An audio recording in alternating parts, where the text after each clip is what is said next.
Hey, what's up, everyone? This is Cassius, Tryptamine Astrology Readings. Today, I feel the harmoniousness in the air. Today is December 17th, 2015. Today we have a harmonious energy in the air, with Mercury starting to sextile Venus, which is a really traditional, just socially harmonious, happy aspect. It's in two signs that Venus and Mercury consecutively do kind of weird in, because Mercury in Capricorn, it's like a serious, Saturnian Capricornian energy in the mind. I have Mercury in Capricorn, and I have kind of even though I have like some Neptune. See, I have something weird with Mercury in Capricorn because I have Mercury conjunct Neptune in Capricorn, which means that my mind, the way my mind works, as you can see, is in a quite reserved, disciplined, structured Capricorn Saturn type energy, but it's conjunct Neptune, which is the dead opposite, in a way, of Saturn. It's formlessness. So anyway, Mercury is going to be in Capricorn for another month or so. As it gets to the very end of Capricorn, it's going to retrograde and go back. So we have this. Today we have Venus sextile Pluto, which is giving us a distinct Plutonian, piercing, intense euphoria. For some reason, when Venus touches Pluto in a trine or a sextile, you get it's like sweet candy. It's like syrup. It's extremely sweet and kind of euphoric, but also kind of intoxicating, possibly, especially since Venus is in Scorpio. This is a double dose of Plutonian energy because Scorpio is the sign of Pluto, anyway.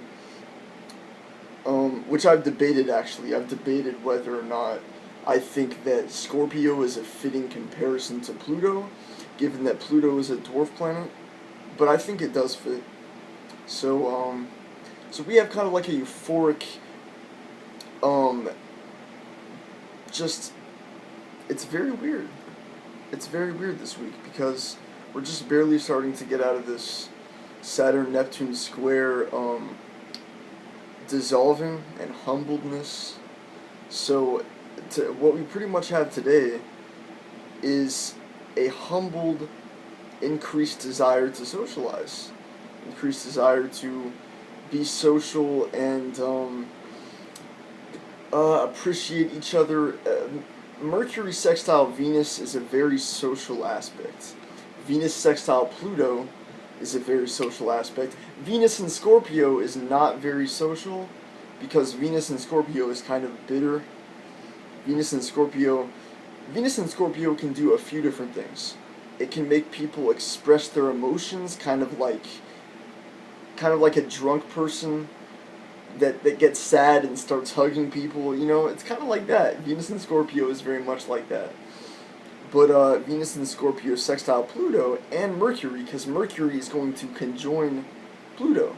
So when Mercury conjoins Pluto, our minds are going to become more incisive, piercing, and it's very scorpionic. Right now it feels quite harmonious, especially with the moon in Pisces. It feels kind of floaty, watery, cloudy, harmonious, low energy still, but just kind of humble. It's nice. It feels more delicate with Mars and Libra, but not in opposition to Uranus. Mars in Libra is also a very fickle, harmonious, non-fiery Mars. So we have some real harmonious energy in the week, this week, but we also have some possibly piercing and bitter, maybe resentful Venus in Scorpio, Mercury conjunct Pluto, Venus sextile Pluto energy. Some very strange, intense emotions. Very strange energy as is, it's a very weird place, it's a very weird place.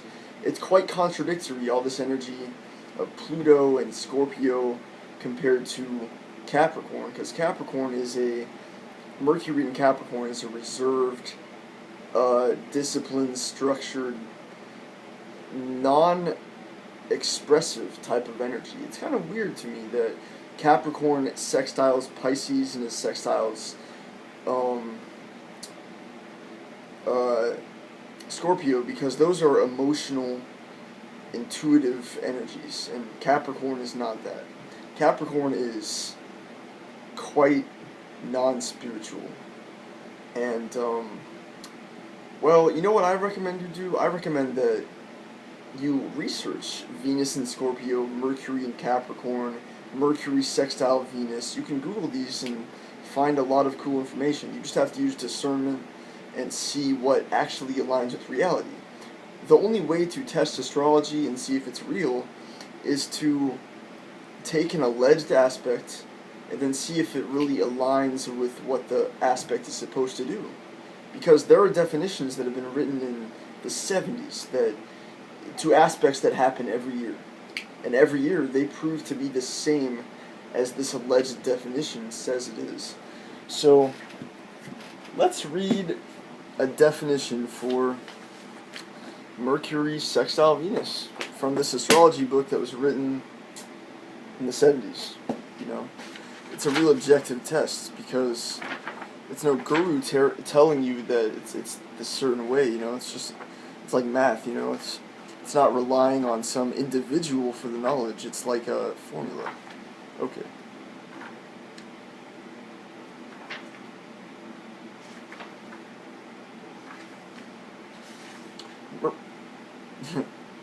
Sorry. Alright.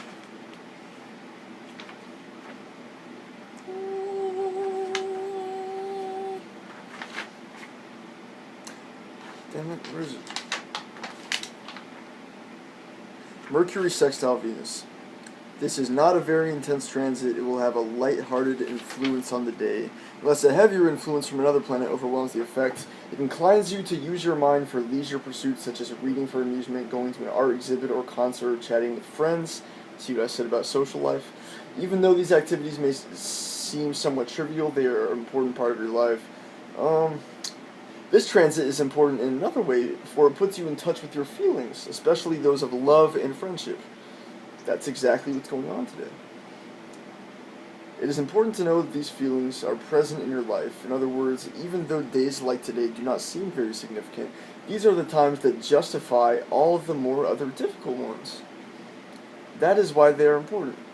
This transit is important in another way, for it puts you in touch with your feelings, especially those of love and friendship. You know, this is Mercury at a 60-degree angle to Venus. This happens just about every year, and this definition of this aspect was written in the 70s. So, to me, that's really objective proof for the legitimacy of this aspect. Mercury sextile Venus. So this is the kind of stuff that led me to gain interest in astrology and believe it's real and stuff like that. So, you know, I love it. I think I feel like I have a spiritual connection to the planets even before astrology. I always loved the planets. I love to look at the sky, stare at the stars. I feel more human when I stare at the stars than I do in almost any other way. You know, it's like being out in nature to me. I live in the city, and you don't get a lot of nature out here.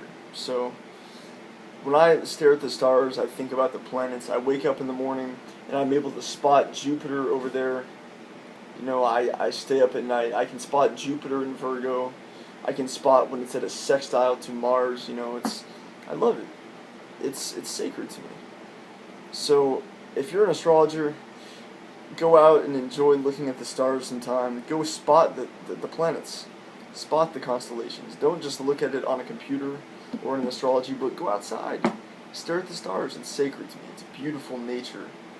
I think that these planets really do govern our consciousness. I think our souls are snapshots of the stars. I guess you could say I'm an entheogenic astro shaman. It's just me. I love it. So much love, peace. Have some love and friendship today. You know, even this book will tell you it's the day for love and friendship harmony. And enjoying what you fight for in life in the first place.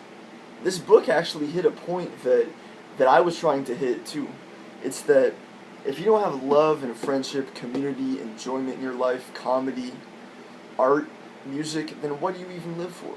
I fight as an activist for prosperity, freedom, and all these things because I'm an activist too. But what am I actually fighting for? I'm fighting for the better things in life. I'm fighting for love of family, friends, art, music, all that stuff. So that's the kind of day it is. Much love. Peace.